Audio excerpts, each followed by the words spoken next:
Я спою сейчас авторскую песню «Звезд сияние в ночи над костерком».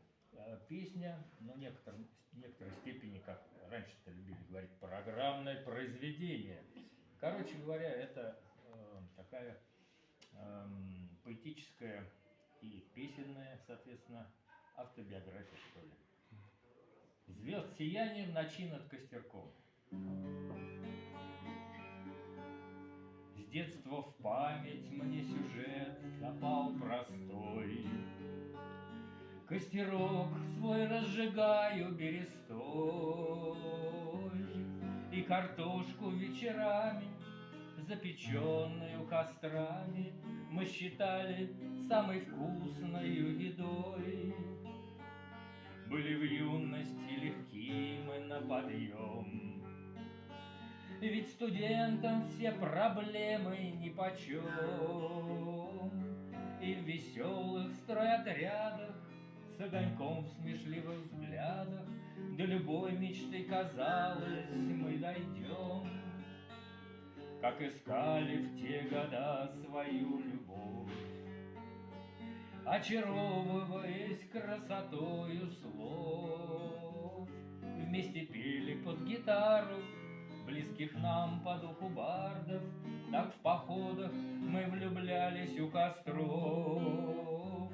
Вместе пели под гитару близких нам по духу бардов, так в походах мы влюблялись у костров. Сотни верст протопав русской стороной, с геосъемками впитал я дух родной.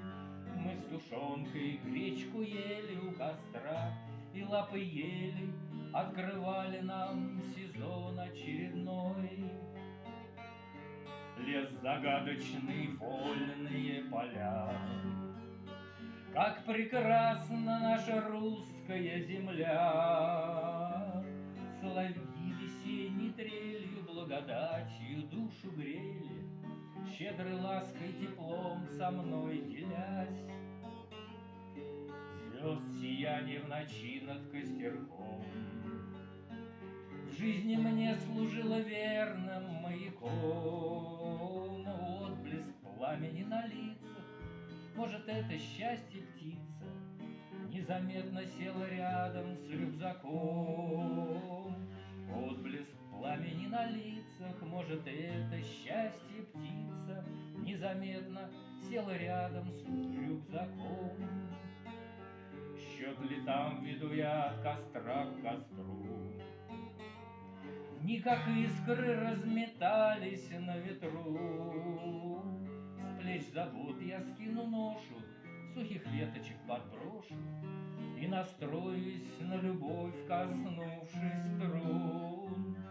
С плеч забот я скину ношу, сухих веточек подброшу и настроюсь на любовь, коснувшись